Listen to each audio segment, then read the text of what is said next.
Good morning. Good morning. My name is Jared Hammond, and I am the chair of the worship arts team here at East Shore Unitarian Universalist Church in Kitland, Ohio.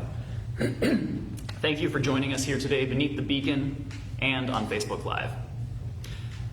Whether you are a member or a friend of our congregation, whether you join us every Sunday or only occasionally, whether we've known you for decades or you've met us for the first time today, whether you're with us under the beacon this morning or you join us from your own sacred space, you are welcome here. Acknowledging your skin color, ancestry, and expressions of gender, your net worth, political opinions, and the people you love, and the long and winding journey that brought you here this morning, you are welcome. May this be a time of reflection and renewal, a time to live into our mission to love, revere, discover, and connect. Please rise as you are willing and able and join us in singing our opening hymn, number 97 in the gray hymnal, Sometimes I Feel Like a Motherless Child.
Let us read responsively from number 437 in the gray hymnal. Let us worship with our eyes and ears and fingertips. Let us love the world through heart and mind and body. We feed our eyes upon the mystery and revelation in the faces of our brothers and sisters. We seek to know the wistfulness of the very young and the very old, the wistfulness of people in all times of life. We seek to understand the shyness behind arrogance, the fear behind pride, the tenderness behind clumsy strength, the anguish behind cruelty. All life flows into a great common life if we will only open our eyes to our companions. Let us worship not in bowing down, not with closed eyes and stopped ears.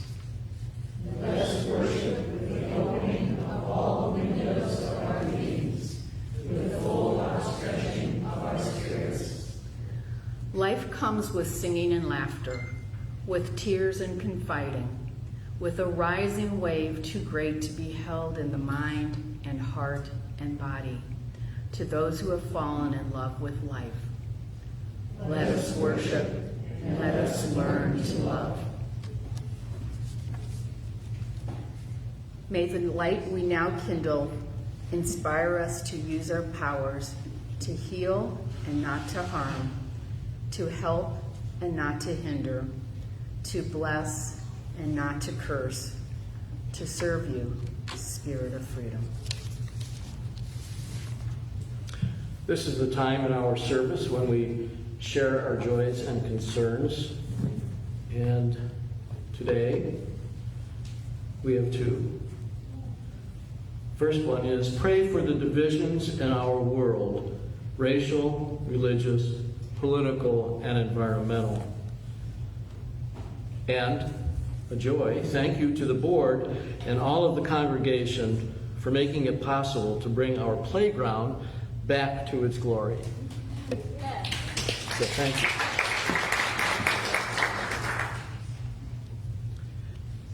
We will now have a period of silence where we hold the joys and cares shared and unshared in our hearts. When the singing bowl sounds, please join in placing a stone to remember a loved one, mark an event, or because you feel moved to do so.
Over the course of 350 years, 36,000 slave ships crossed the Atlantic Ocean.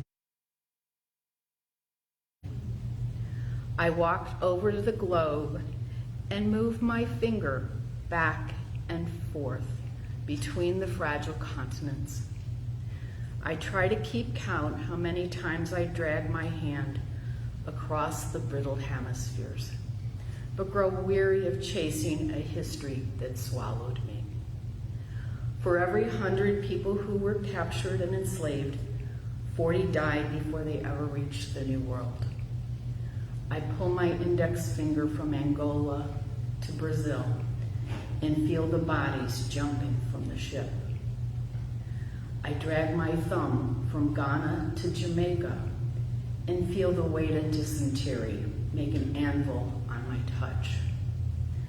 I slide my ring finger from Senegal to South Carolina and feel the ocean separate a million families. The soft hum of history spins on its tilted axis. A cavalcade of ghost ships wash their hands of all they carried.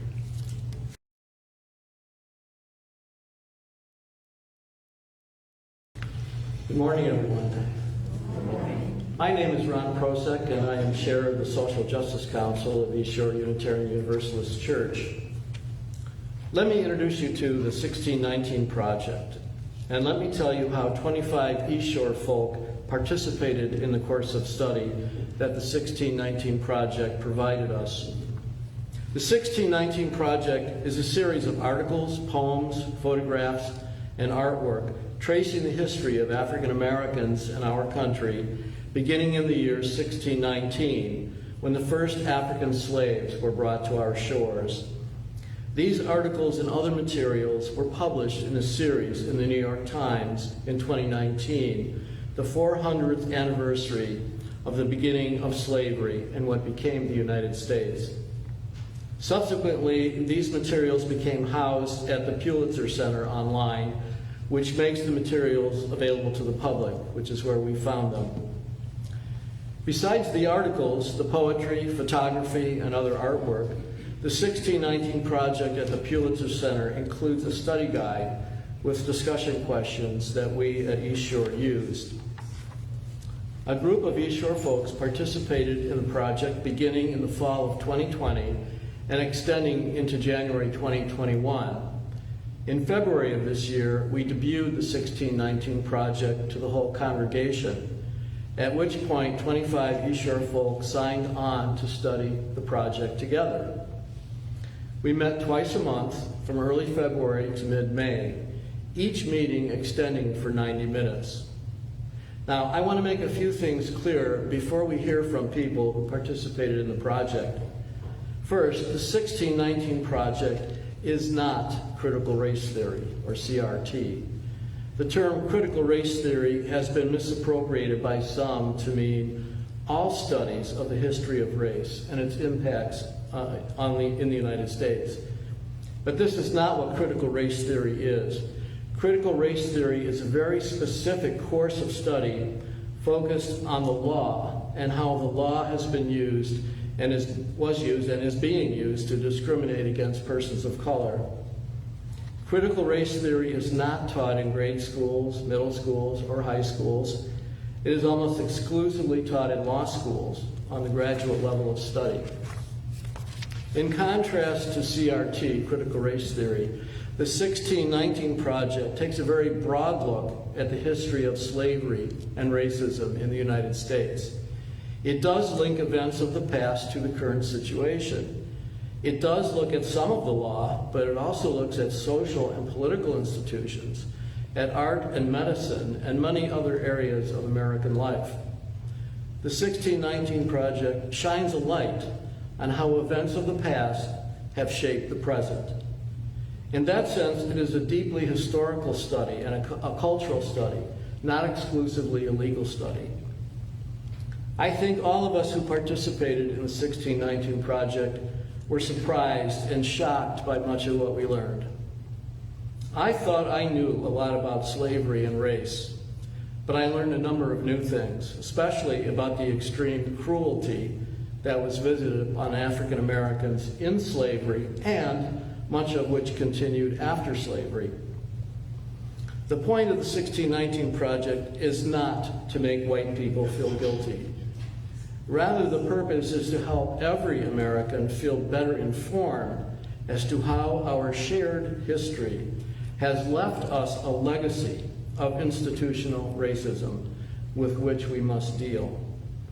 Thereby, it offers all Americans a chance to work together to help our nation fulfill its promise of liberty and justice for all people, regardless of race and regardless of previous condition of servitude of one's ancestors. This morning, you will hear from some of the participants who studied the 1619 Project materials with me. Each is going to share his or her personal reactions to the 1619 Project, as well as some of the new insights they gained from the project. Hi everyone, I'm Mary Mason, one of the participants in the 1619 Project. My personal experience with the 1619 Project was it was very disturbing and eye-opening. To study our country from the perspective of how the institution of slavery has affected our country's development is counter to everything I have learned from the history I was taught. I learned many things that sickened and appalled me, so much so that it was a challenge to show up for the Zoom and to read the material. We talked about and explored ways as white, middle class, and above citizens we benefit from privilege, and slavery and its lingering effects make that privilege possible. Nicole Hannah Jones wrote in the first article we read about the tremendous wealth that the stolen labor of enslaved Africans created for our nation. Their labor built fortunes for many people in both the North and the South, helped fuel the Industrial Revolution, and helped our young nation be able to pay off our war debts. Quote, it was the relentless buying, selling, insuring, and financing of their bodies and the products of their labor that made Wall Street a thriving banking, insurance, and trading sector, and New York City the financial capital of the world, end quote. But most importantly to me, she also wrote, quote, the United States is a nation founded on both an ideal and a lie. Our Declaration of Independence, approved on July 4th, 1776, proclaims that all men are created equal and endowed by their Creator with certain unalienable rights. But the white men who drafted those words did not believe them true for hundreds of thousands of black people in their midst. Life, liberty, and the pursuit of happiness did not apply to fully 1/5 of the country. Yet despite being violently denied the freedom and justice promised to all, black Americans believed reverently in the American creed. Through centuries of black resistance and protest, we have helped the country live up to its founding ideals. And not only for ourselves, black rights struggles paved the way for every other rights struggle, including women's and gay rights, immigrants, and disability rights. Without the idealistic, strenuous, and patriotic efforts of black Americans, our democracy today would most likely look very different. It might not be a democracy at all, end quote. We just celebrated Independence Day earlier this month. And this year, for me, it was a very different holiday. For the first time ever, I have a clear idea of a portion of the hypocrisy of that celebration. In order for me to remain proud of the ideals that we celebrate and of being an American, I need to continue to explore the ways in which we have failed to meet those ideals and work towards and support black people's struggle for equality and justice in this country.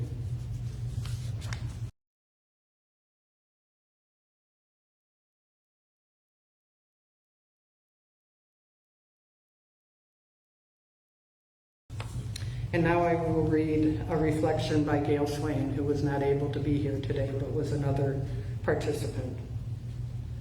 I remember very little of slavery history from school. I'm not even sure how much was taught about it. I just remember the history classes always starting with the history of Christopher Columbus and going from there. Of course, we were taught that he was a real hero, not sure he was. Most of what I remember about slavery was from movies, which probably were inaccurate except possibly for Mandingo and Roots. This is why I took the 1619 Project Zoom class, to learn the real history of slavery and which books I could read that offer real facts. This Zoom class was a real eye-opener. Here are just a few examples of what I've learned of slavery and the effects that still exist today. History of many politicians and wealthy plantation owners was written to make them out to be heroes and humane beings. Lincoln owned slaves and told some of them that they should go back home to where they came from, Africa. They supported slavery and treated their slaves inhumanely. Basically, they were property, not people.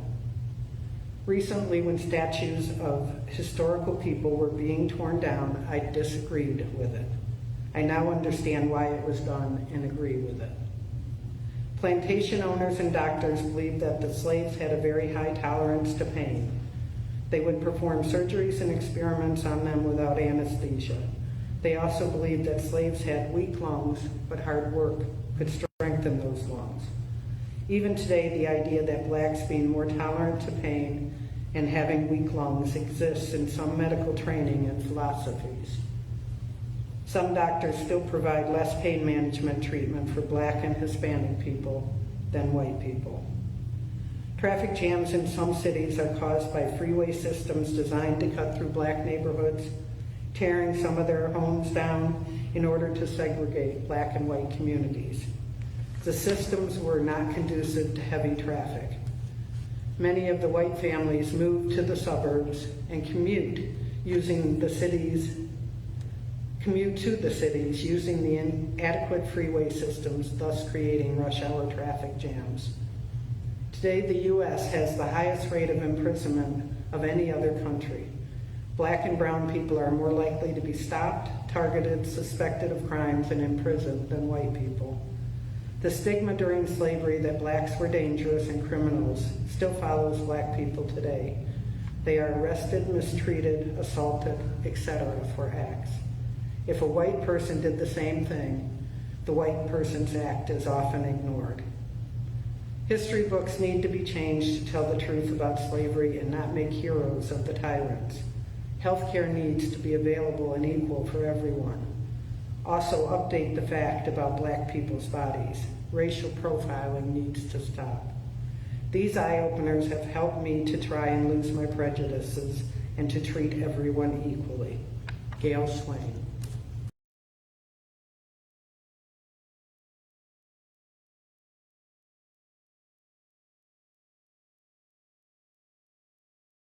My name is Judy Willauer. Participating in East Shore's Zoom study of the 1619 Project was one more step in expanding my understanding of how slavery has affected and still does affect our American society. This is a long and eye-opening journey. I realize now how lacking my school education was, for I grew up thinking that the Civil War, the abolishment of slavery, Reconstruction, and later laws had greatly made up for slavery. Although I knew that Jim Crow laws and continued prejudices and struggles for equality have continued for many years, I never really learned the depth and breadth of those struggles. A few years ago, a group of us here at East Shore read Brian Stevenson's Just Mercy book, opening my eyes to the number of innocent people, many of color, who end up on death row. Later, I read Slavery by Another Name, opening my eyes to a time well into the 20th century when African Americans and other poor people were forced into hard labor because they couldn't pay fines or were simply arrested for standing on the street. And then they were forced into a convict lease system used by white farmers and corporations.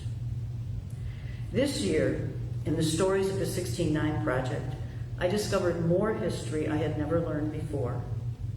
One revelation to me was that for a short while, Reconstruction actually worked. Black Americans voted and became active members of communities, serving in office and other leadership roles. They were even responsible for starting public schools for both black and white Americans in some areas of the South. But this all ended when federal troops were removed from the South in 1876 and a white backlash occurred. I was also surprised to learn that medical beliefs included the idea, which you have already heard, that black skin is thicker than white skin, and black nerve endings are less sensitive than white people's, meaning that black people feel less pain. brutal experiments were conducted on slaves to try to prove these theories.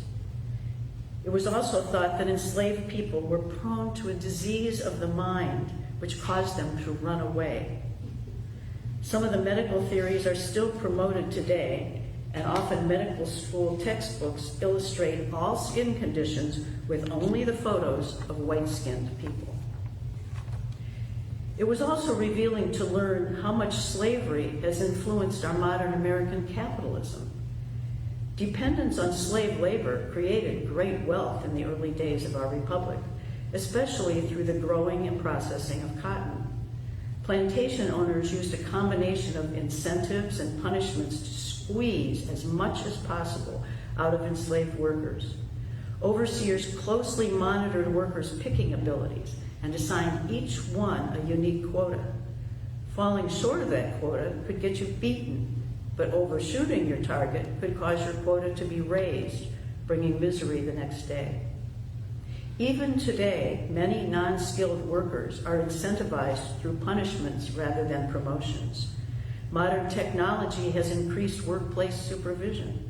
Software can record workers' keystrokes and mouse clicks, and some workers are subject to closed-circuit video monitoring.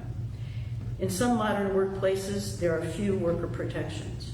Recently, out of 71 countries, when ranking worker protections related to the ease of firing, the US ranked dead last. I cannot help but wonder how much this is a vestige of our slave history. It was also surprising to learn how slaves themselves were used as collateral. Thomas Jefferson mortgaged 150 of his enslaved workers to build Monticello. Banks even pooled debt generated by slave mortgages back then, the way banks repackage home mortgages today. As I process so much new knowledge, I remind myself that a great deal of my good life is a result of being born into white privilege in a country that was actually built on slavery. It is amazing to me that so many Black Americans, many descendants of slaves themselves, have continued to believe in and fight for the ideals of the Declaration of Independence and the U.S. Constitution, no matter how long and difficult that fight. I feel that I have a duty to do whatever I can to help those ideals become a reality for all Americans.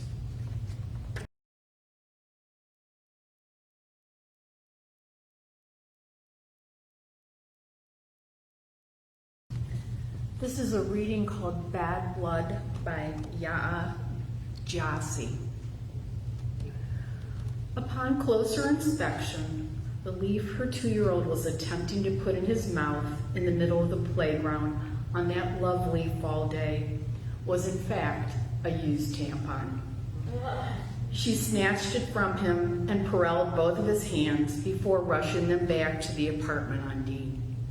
She put him in the bath and scrubbed, and by the time her husband found them, they were both crying. "We have to leave New York," she said, after he put the baby to bed. "Let's move back home." "There are tampons in Alabama," he said. And then, "What's the worst that could happen?" It was a question they'd played out since graduate school, when her hypochondria had been all-consuming. Back then, leaning into her fears, describing them, had given her some comfort.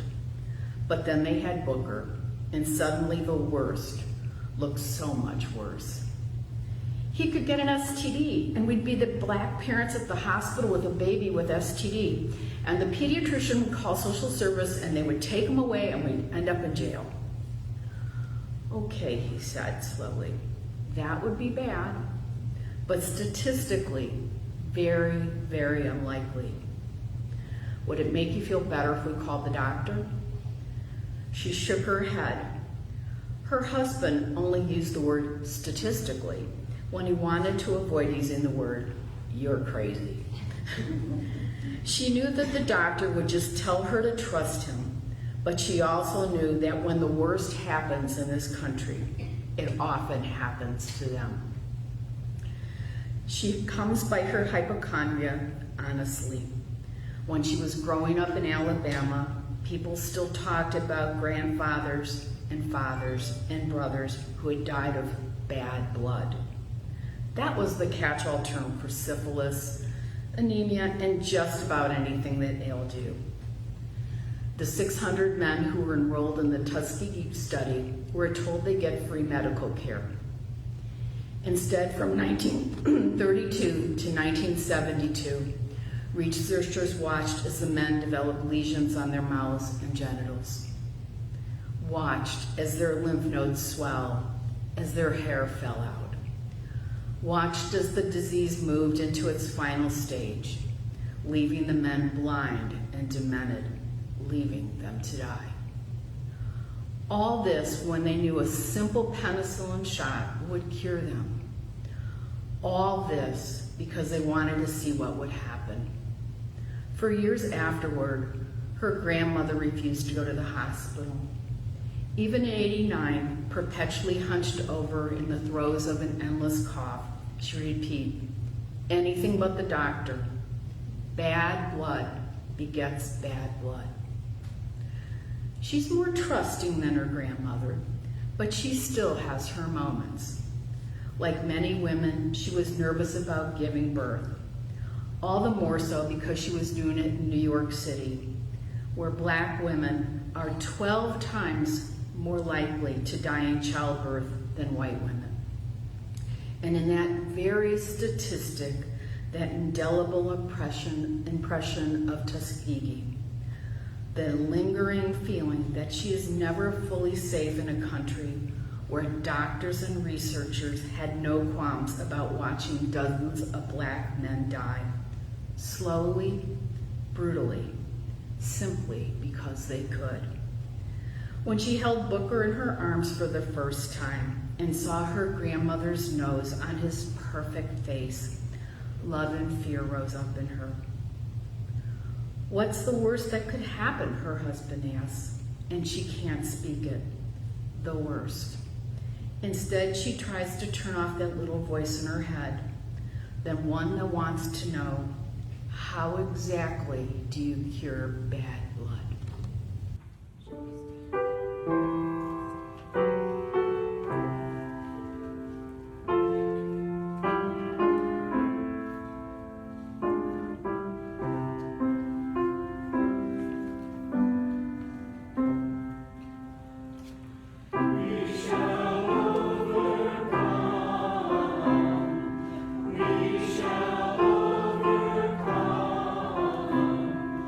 We shall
Good morning. And I'm Dorothy Lemmy. I've been a member of this church for 27 years. And I'm responding to the great questions that Ron Prosek has sent to us to respond to. What did you learn that was new or shocked you? One, I never knew that Lincoln proposed to deport millions of freed slaves to Africa. August 14, 1862, Lincoln met with a small delegation of black leaders to discuss deportation to Africa at the expense of the United States. Lincoln felt there was no way that blacks would be accepted in the United States. These black leaders told Lincoln that their people wanted to live in the country of their birth. Two, I was shocked by an ordinary postcard that you would send to a friend or a family member. There was an image on this postcard that sold in 1910 of a crowd of women, men, and children gawking at a black man hanging from a tree. Why did the producers of this card think that people would want to send that card to a friend? That made no sense to me. It says to me that the acceptance of such torture is even in the 20th century. Also, number three, our legislative branch perpetuates this oppression. American laws have facilitated repression of segments of our country and government, such as redlining, Jim Crow laws, and GI Bill was not readily available to blacks. Also, the United States Congress passed the 1850 Fugitive Slave Law, which posed harsh punishment on anyone who protected a runaway slave. Today, of course, there are 250 new laws being proposed in 43 states in order to restrict voting. I learned that African Americans, that's number four, were mostly responsible for our public school systems, as you heard earlier. I had no clue about that. During Reparation, African Americans used their power as voters and legislators to create and use frameworks for public education during the late 1860s and 70s. Republicans in the state legislature passed a law in 1872 that required public school for African Americans in each district. That law led directly to the public school for African Americans. By establishing their own schools and advocating for public education, African Americans claimed education as one of their rights as citizens. Their dedication to that right laid the foundation for public education for blacks and whites. And five, I never knew that during the Reparation, free blacks were promised 40 acres and a mule. By June of 1865, the land had been allocated to 40,000 of a total of 4 million freed slaves. Before the end of the year, Johnson rescinded that promise and returned the land to the plantation owners. The long-term financial implications of this reversal is staggering. By some estimates, the value of 40 acres and a mule for those 40,000 freed slaves would be worth $650 billion today. If this promise had stood, we would not see the poverty that we see in the African American community today. How did it change my perspective? I wondered, considering the violence that whites have perpetrated upon these people, how they have not turned violent themselves. They are not the group that goes around hanging women and men. They are not the mass killers of today. They aren't the police officers who shoot and kill African Americans, many of them unarmed, and they escape legal ramifications. I also realize that when I am stopped by a policeman for speeding, of course that never happens, that I don't worry about being beaten, being arrested, or being shot. Since George Floyd was killed, I have become much more aware of the oppression that we have is obvious. No, oblivious, I'm sorry. We are like fish. We are unaware. We are living in water. We live in a sea of prejudice that is ingrained. For example, as a young teen or young woman, I would have never married a black man. And I asked myself, why not? Why wouldn't you? I considered myself accepting of all people, but still this says to me that I had prejudice within myself. So what can we do as individuals or a congregation? One, I would say, advocate for reparations. The government of West Germany paid reparations to the state of Israel to compensate for the Holocaust. And this has generally been considered a good faith effort, at least to acknowledge a harm that no amount of money could ever fully redress. Robert Gordon's TED Talk stated, there are three parts of an apology: acknowledgement of the harm, remorse for the harm, and restitution. And secondly, look within ourselves at our unconscious prejudice. I think self-awareness is the first step. Einstein took the opportunity to applaud civil rights efforts, but also to encourage African Americans not to let racists drag down their self-worth. Quote, there is separation of colored people from white people in the United States. That separation is not a disease of the colored people, it's a disease of the white people. I agree with Einstein, this is a disease of white people, just as domestic violence is a disease of males.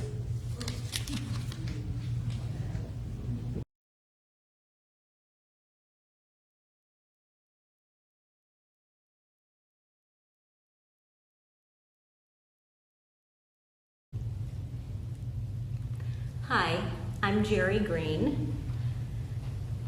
Many of us know about redlining, the historically unfair practice in which mortgage companies literally colored in red the bad neighborhoods, largely black, so that families living in those neighborhoods deemed hazardous could not get government-insured loans.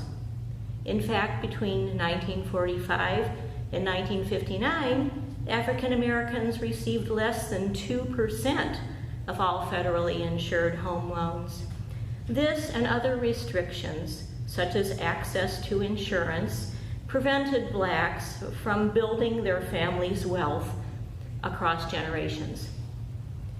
But I'm going to tell you about the Rails to Trails Conservancy, which is a nonprofit organization which turns old, unused railway beds into greenways for people to walk, bike, and commute, such as the Western Reserve Greenway Trail, just a mile from my house. In Columbus, Ohio, the Conservancy recently took a look at where the trails had been built so far and realized that if they had put an historically redlined map over their trail system, it would be pretty much the same map. Basically, the Greenway in the Columbus area is a big circle around the city. It goes through affluent neighborhoods around Columbus, but there's no east-west trail through the city. Shouldn't city residents also have access to paved trails safe from traffic, savoring nature and their surroundings as they bike, walk, and run? But how could the lack of trails in black neighborhoods in the Columbus area even happen? The developers were good people. These were civic-minded people, environmentalists, nature lovers, walkers, runners, cyclists, creative people who would take a minus and turn it into something positive. Now the Columbus Rails to Trails is working to rectify this. A new stretch of the Greenway will open new options, for instance, for the residents of Linden, one historically in Columbus, which is in Columbus and historically one of the lowest income neighborhoods in the country. As one planner said, you will see people in your neighborhood that haven't been there before. You've got different socioeconomic groups intermingling together, and I think that's the beautiful thing about living in a city. This Linden Green Line will create 55 acres of green space within a 10-minute walk for 40,000 people. I'm a believer. I believe that we can change minds, provide opportunities, and fix the inequities of the past, one footstep, one bike length, 1 mile, one community at a time.